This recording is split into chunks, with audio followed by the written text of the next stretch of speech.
दोस्तों, किसी की पर्सनैलिटी उसके लिए बहुत ज़्यादा इंपॉर्टेंट होती है और ये पर्सनैलिटी उसकी कॉन्फिडेंस, सेल्फ एस्टीम और इसी के अलावा फिजिकल अपीयरेंस से डिसाइड होती है। यहाँ आज हम जो टॉपिक लेके आए हैं वो इसी फिजिकल अपीयरेंस से रिलेटेड है, क्योंकि अगर किसी भी तरह का दाग या धब्बा या फिर किसी तरह की पिगमेंटेशन चेहरे पे हो जाती है, ये फिजिकल अपीयरेंस डिस्टर्ब हो जाती है, तो लाइफ स्टाइल पे बहुत ज़्यादा असर पड़ता है। ये लाइफ स्टाइल उनके जॉब ओरिएंटेशन के साथ हो सकता है, उनके सेल्फ कॉन्फिडेंस के साथ हो सकता है, उनकी सेल्फ एस्टीम से रिलेटेड कोई कंडीशन डिस्टर्ब हो सकती है। तो आइए आज डिस्कस करते हैं एक टॉपिक इसी से रिलेटेड। तो बढ़ते हैं वीडियो को लेकर आगे, और लाइक, शेयर और सब्सक्राइब जरूर करें और कमेंट करके भी जरूर बताएं कि मेरी वीडियोस आपको कैसी लगती हैं। तो आज हम डिस्कस कर रहे हैं कि मेलाज्मा कंडीशन होती क्या है और इसको सही करने के लिए क्या हमें मैनेजमेंट करने चाहिए और किस तरह की दवाइयों का इस्तेमाल करके इसको हम रिस्टोर कर सकते हैं। दोस्तों, मेलाज्मा एक तरह का पिगमेंटेशन होता है जहां मेलानिन की सिक्रीशन, जो कि हमारे चेहरे पे कलर डिसाइडिंग पिगमेंट हमारी बॉडी सिक्रीट करती है।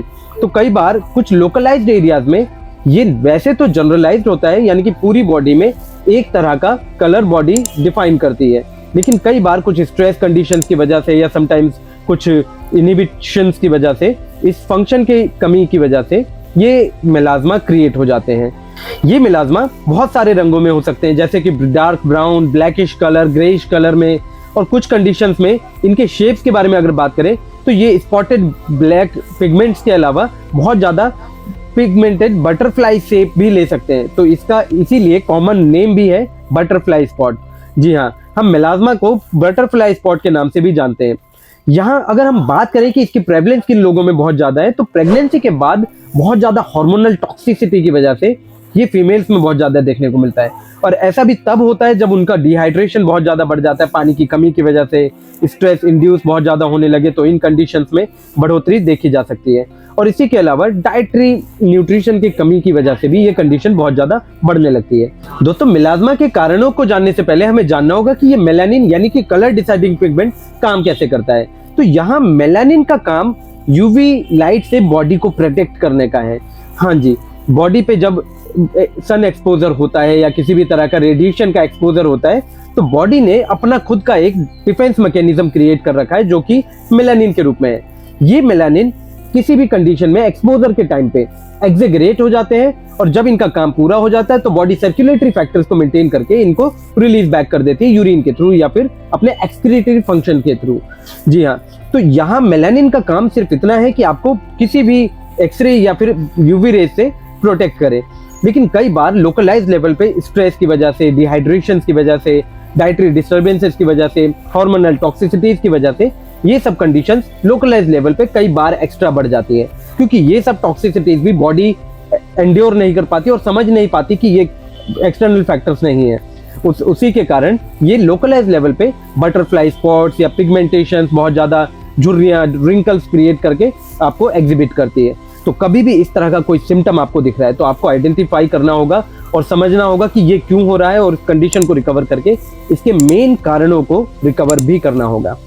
तो वीडियो को आगे लेके बढ़ते हैं और जानते हैं कि इसके और कारण क्या हैं, और उन कारणों के साथ साथ इसके मैनेजमेंट्स को भी डिस्कस करते हैं। ये मेलाज्मा उन लोगों में भी ज़्यादा देखने को मिलता है जिन लोगों को ज़्यादातर सनलाइट एक्सपोजर में रहना पड़ता है। उनको स्किन एक्सपोजर यूवी लाइट में ज़्यादा रहने की वजह से बहुत ज़्यादा मेलानिन का प्रोडक्शन होने लगता है, और ये प्रोडक्शन अगर रेजोल्यूट नहीं हो रहा है तो ये आगे जाके मेलाज्मा में कन्वर्ट हो सकता है। अगले कारण के बारे में बात करें तो ये डिहाइड्रेटेड पेशेंट्स में, यानी कि जिनको पानी की कमी रहती है, उन कंडीशन में भी हो सकता है, क्योंकि सर्कुलेशन को सबसे ज़्यादा ज़रूरी जो है वो है लिक्विड अगर शरीर में ब्लड के स्ट्रीम में कम है तो बॉडी इन सभी टॉक्सिन्स को रिलीज नहीं कर पाएगी। तो यहाँ आपको ध्यान रखना होगा कि आपको पानी की मात्रा भी बढ़ानी होगी डाइट में। और इसी के बाद अगर हम बात करें तो ये उन लोगों को भी बहुत ज़्यादा देखने को मिलता है जो बहुत ज़्यादा डिप्रेस्ड रहते हैं, एंजाइटी या डिप्रेशन के सिम्टम्स के अलावा बहुत ज़्यादा स्ट्रेस की कंडीशन में उनको ये कंडीशन बढ़ जाती है कई बार, क्योंकि इन सभी कंडीशन से सेरोटोनिन का इफेक्ट भी बहुत ज़्यादा एग्रीवेट होता है, और ये भी एक तरह का टॉक्सिक इफेक्ट ही है। बॉडी इन सभी टॉक्सिन्स को भी आइडेंटिफाई नहीं कर सकता इंडिविजुअली, तो वो मेलानिन के सिक्रीशंस को भी बढ़ा देता है कई बार। तो ये सारे ही डिफेंस मैकेनिज्म्स हम कहीं भी अगर आइडेंटिफाई कर पाएँ तो आपको समझना होगा कि ये नुकसान कर सकते हैं। अगले कारण के बारे में बात करते हैं तो यहाँ आपको अनीमिया के केस में भी ये कंडीशन पैदा हो सकती है।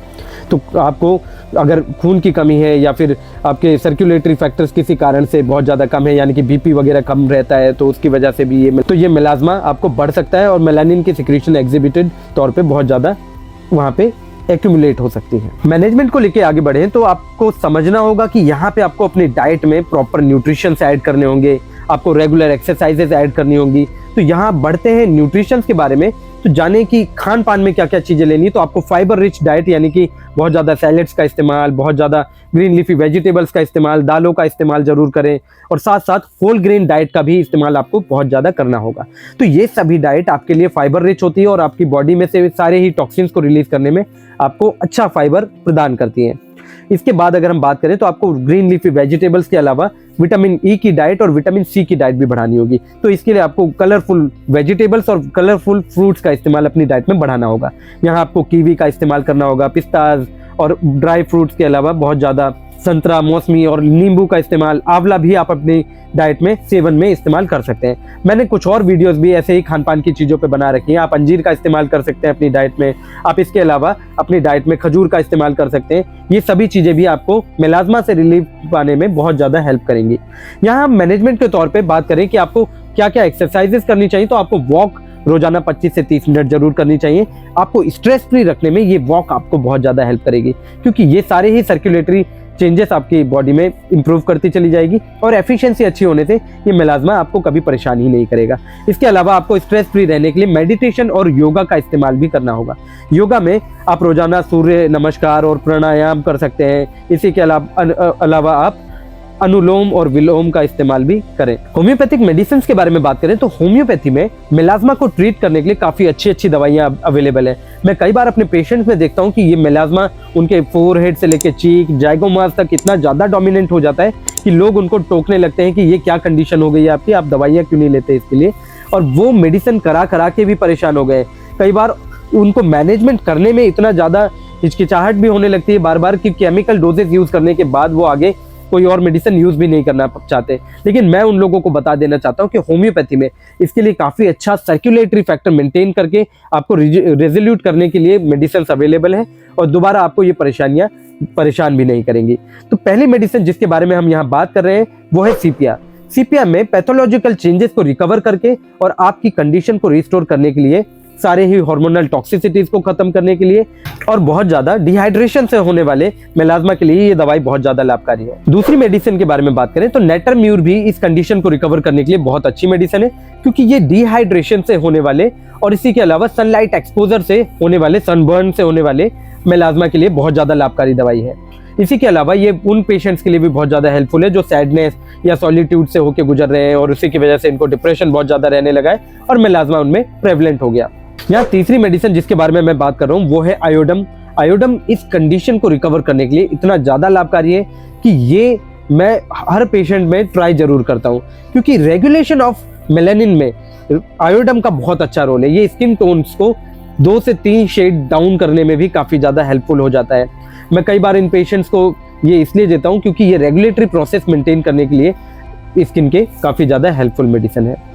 आप एक बर्बेरिस एक्विफोलियम का इस्तेमाल भी कर सकते हैं। ये मदर टिंचर आप पीने के लिए भी इस्तेमाल कीजिए और साथ साथ इसको स्किन पे लगाने के लिए भी इस्तेमाल कीजिए। इसका एस्टोनिशिंग इफेक्ट मैं हर पेशेंट में देखने को पाता हूँ कि कई बार ये एक क्लींजिंग के तौर पे अगर आप यूज़ कर रहे हैं तो ये आपके एफिशिएंट चेंजेस को दुगना कर देता है और फायदे बहुत जल्दी आपको देखने को मिलते हैं। यहाँ आपको पानी की मात्रा भी बढ़ानी होगी डाइट में इन सभी दवाइयों के साथ साथ, और मैनेजमेंट के साथ साथ आपको स्ट्रेस फ्री भी रहना होगा। तो मैं यहाँ अपने वीडियो को समाप्त करता हूँ और मिलते हैं एक और नए टॉपिक के साथ एक और नए वीडियो में। तब तक के लिए मेरी वीडियोस को लाइक, शेयर और सब्सक्राइब जरूर करें और धन्यवाद।